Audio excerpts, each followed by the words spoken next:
le sport électronique en France aujourd'hui est encore méconnu. Je pense qu'il y a beaucoup d'éducation à faire, notamment des générations qui n'ont pas joué étant jeunes aux jeux vidéo.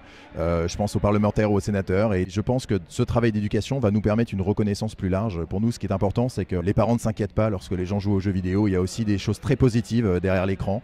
Il y a peut-être même des modèles d'éducation à inventer du futur à travers le jeu. Et c'est pas pour rien qu'une société comme Microsoft a racheté notamment le jeu Minecraft, aujourd'hui joué par des millions de personnes. Donc voilà, on pense que le sport électronique, c'est une manière de considérer le jeu vidéo comme une discipline d'excellence et on a envie de le porter très haut et de se servir de tout ça.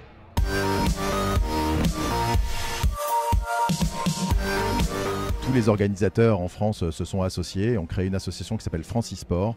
Nous avons travaillé pendant 1 an avec Axel Lemaire pour pouvoir faire reconnaître le sport électronique en France comme un sport à part entière. Le projet de loi pour la République numérique va donc faire naître un contrat de travail pour les joueurs professionnels, qui était une demande de la part des sociétés qui aujourd'hui engagent des joueurs de manière saisonnière comme des sportifs, et va permettre aussi aux tournois de jeux vidéo de sortir du régime des loteries et de ne plus être soumis à un contrôle ou à une régulation du ministère de l'Intérieur ou de l'Argel pour le jeu en ligne.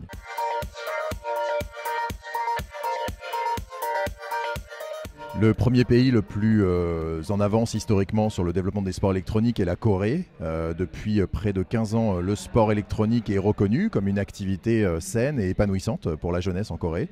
Donc les joueurs coréens ont été très performants sur des jeux de stratégie, notamment comme StarCraft pendant plusieurs années, aujourd'hui sur des jeux comme League of Legends. La plupart des jeux de sport électronique sont aujourd'hui créés par des sociétés américaines. Donc c'est vrai que le marché américain est l'un des marchés les plus porteurs, puisque le soutien des éditeurs de jeux et des créateurs de jeux est très fort aux États-Unis et permet notamment l'impulsion de tournois comme la Call of Duty World League. Mais la France en Europe est l'un des territoires les plus en avance sur les questions à la fois de reconnaissance du sport électronique par les institutions et puis sur l'organisation de tournois. La Coupe du Monde des jeux vidéo est née en France il y a 13 ans et nous accueillons aujourd'hui l'une des plus grandes étapes de la Call of Duty World League.